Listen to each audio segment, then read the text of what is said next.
बिस्मिल्लाहिर्रहमानिर्रहीम। प्रोग्राम मुकालमा के साथ मैं हूं सलमान आबिद। आज हम गुफ्तगू करेंगे पाकिस्तानी सियासत की गूंज में तहरीके अदम एतमाद का जो बहुत ज़्यादा शोर है और इस वक्त हुकूमत और अपोजिशन एक दूसरे पर सियासी बरतरी हासिल करना चाहती हैं। इस वक्त हुकूमत की कोशिश ये है कि किसी तरीके से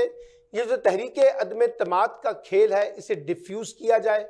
और अपोजिशन तहरीके अदम एतमाद को बुनियाद बनाकर हुकूमत पर दबाव बढ़ाना चाहती है या हुकूमत गिराना चाहती है। अब इस सारे खेल में जो इस वक्त तीन थ्योरियां जेर बहस हैं कौमी सियासत के अंदर और मीडिया टॉक शो के अंदर या निजी सियासी महफिलों में, मैं चाहता हूं कि आज उस पर ज़रा हम थोड़ी सी गुफ्तगू करें।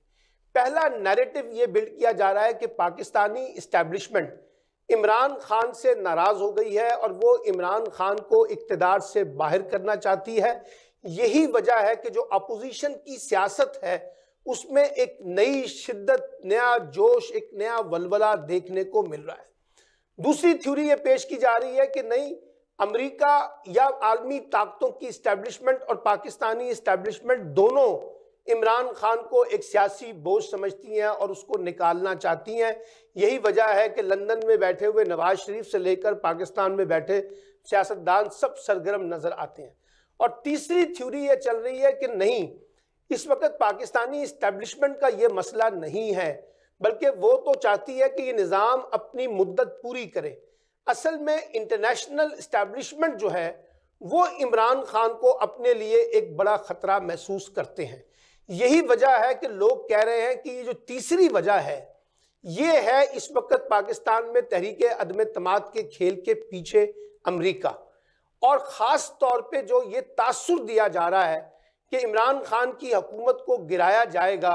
इसके पीछे जो बड़ी सपोर्ट है वो आलमी इस्टेब्लिशमेंट की है। अब सवाल ये पैदा होता है कि आलमी इस्टेब्लिशमेंट की ये सपोर्ट क्यों कर इनको हासिल हो रही है। उसकी एक बड़ी वजह यह है कि जब इमरान खान ने भरे उसमें ओपनली ये कहा कि एब्सोल्युटली नॉट, तो ये अमेरिका को बहुत नागवार गुजरा। वो अमेरिका जो समझता था कि पाकिस्तान हमारी एक तुफैली रियासत है और जैसे मर्जी उन पर हम डिक्टेट करें, जैसे मर्जी उन पर अपनी मर्जी और मंशा मुसल्लत करें, पाकिस्तान के पास कोई दूसरी चॉइस नहीं है हमारी बात मानने के। वहाँ इमरान खान का इस तरह इनकार करना यकीनी तौर पे अमरीकी सियासत के लिए या अमरीकी इस्टेब्लिशमेंट के लिए एक बड़ा धचका था। दूसरा जो ख़ास तौर पे अफगानिस्तान के कॉन्टेक्स्ट में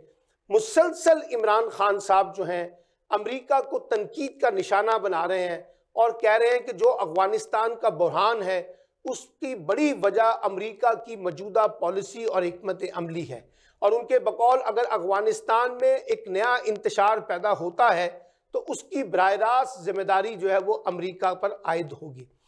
तीसरी बड़ी वजह हम ये देख रहे हैं कि ख़ास तौर पे FATF के हवाले से हमें जो फंसाया गया है, यानी दुनिया का वाहिद मुल्क जिसने 27 में से 26 नुकात पर अमल दरामद किया है, लेकिन उसको FATF से निकालने की बजाय मुसलसल दबाव में रखा जा रहा है और अब कहा गया है कि जून 2022 तक पाकिस्तान ग्रे लिस्ट में रहेगा। तो इस पर भी पाकिस्तान की बड़ी सीरियस रिजर्वेशन है। और उसके बाद फिर हम ये देख रहे हैं कि IMF के जो सख्त शराइत हम पर आ रही हैं वो भी हम देख रहे हैं। फिर हम ये देख रहे हैं कि पाकिस्तान के वज़ीर आज़म का दौरा चीन और दौरा रूस को भी अमेरिका में पसंद नहीं किया गया है। इस सारे खेल को अगर हम समझें तो हमें इंटरनेशनल ताने बाने जो है वो समझ में आते हैं कि इस वक्त अमेरिका इस खित्ते की जो इस वक्त सूरत हाल बदल रही है, उसमें जो इलाकाई ताल्लुकात एक नए सिरे से इस्तेवार हो रहे हैं, उसमें पाकिस्तान के किरदार को पसंद नहीं कर रहा और पाकिस्तान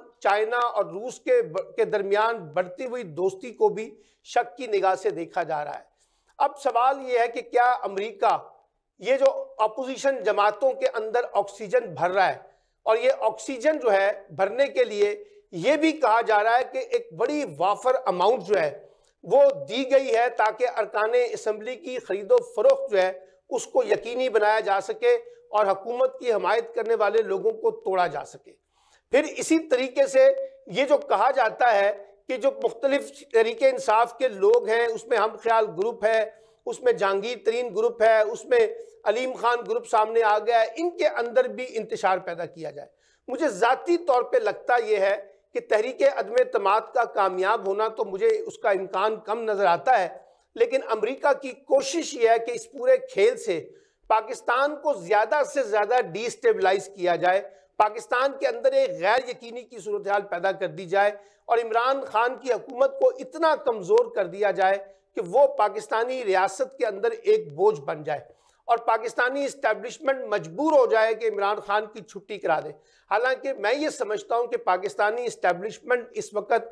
जो इलाकाई सूरत हाल है, जो मुल्की सूरत हाल है, जो आलमी सूरत हाल है, उसमें किसी किस्म की मुहिम जोई जो है वो अफोर्ड नहीं कर सकती। यही वजह है कि पाकिस्तानी इस्टेब्लिशमेंट ये चाहती है कि अगर अपोजिशन जमातें तहरीक में तमाद लाना चाहती हैं, उसे कामयाब कराना चाहती हैं, ये उनका सियासी हक है, आईनी हक है, लेकिन एक बात की बार बार जो कही जा रही है कि ये निज़ाम अपनी मुद्दत पूरी करेगा, यानी आम इंतखाबात 2023 से पहले नहीं होंगे, जिसकी वजह से तहरीक अदम एतमाद के अंदर भी एक डेडलॉक पैदा हो गया है पीपल्स पार्टी के दरमियान, MQM के दरमियान, काफ लीग के दरमियान और फिर पाकिस्तान मुस्लिम लीग नून के दरमियान। लेकिन एक जिसको हमें समझना है कि किस तरीके से हमारी सियासी जमातें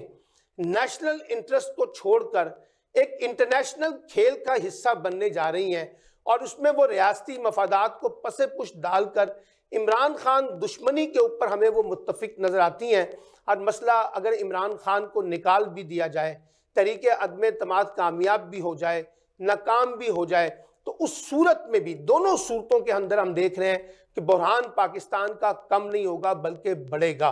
और ख़ास तौर पे ये जो अमेरिका हमें डिक्टेट कर रहा है और जिस तरह से वज़ीर आज़म ने कल मेल्सी में कहा कि यूरोपियन यूनियन हमें तो ख़त लिख देती है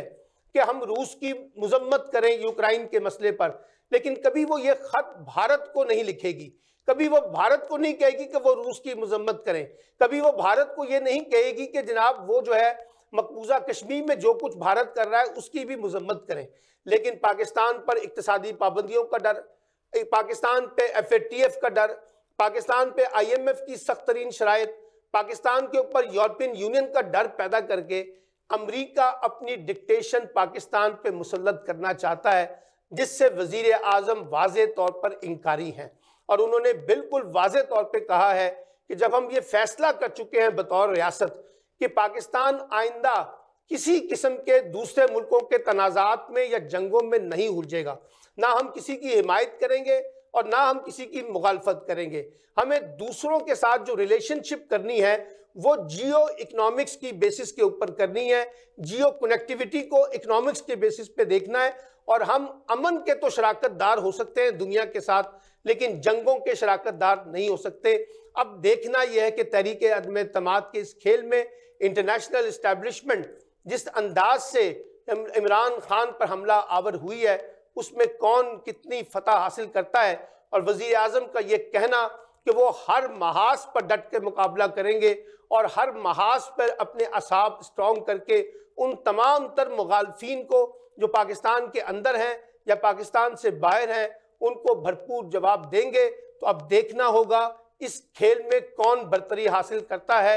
इमरान खान, अपोजिशन जमातें या अमेरिका अपने एजेंडे को इन अपोजिशन जमातों के जरिए उसकी तकमील करवाता है। खेल बड़े दिलचस्प मरले में दाखिल है। अब ये भी देखना है कि क्या वाकई तहरीक अदम एतमाद पेश भी हो सकेगी, क्योंकि अभी तक जितने वादे किए हैं अपोजिशन जमातों ने तहरीक अदम एतमाद के हवाले से उसकी कोई शक्ल नज़र नहीं आ रही, क्योंकि ना तो फौरी इलेक्शन के ऊपर इत्तफाक राय पैदा हो पा रहा है और ना पंजाब में चौधरी परवेज इलाही को वजारत आला देने पर इत्तफाक नज़र आ रहा है। यही वजह है कि इस वक्त जो है तहरीक अदम एतमाद का जो तनाज़ा है वो हल नहीं हुआ, बल्कि उसमें इबाहम भी बढ़ गया है और टकराव भी बढ़ गया है और तजाद भी बढ़ गया है। बहरहाल आने वाले दिनों में इस वक्त हम देख रहे हैं कि इंटरनेशनल इस्टेब्लिशमेंट बड़े भरपूर तरीके से पाकिस्तान के सियासी निज़ाम में मुदाखलत कर रही है। और आखिरी बात ये कहना चाहता हूँ, बदकिस्मती से पाकिस्तान की सियासी जमातें जो अपोजिशन सियासत का हिस्सा हैं, एक तरफ तो कहती हैं कि हमें जमहूरियत चाहिए और हम कानून की हुक्मरानी के मदद से आगे बढ़ना चाहते हैं, लेकिन इंटरनेशनल और नेशनल इस्टेब्लिशमेंट के साथ मिलकर एक ऐसा खेल खेलने की कोशिश कर रही हैं जिससे मुल्क में जमहूरी निज़ाम कमज़ोर होगा, मुस्तहकम नहीं हो सकेगा। और इसकी जिम्मेदारी भी पाकिस्तान की सियासी क़यादत पर और सियासी जमातों पर आयद होगी। Subscribe to my channel and also press this bell icon so you never miss any new updates.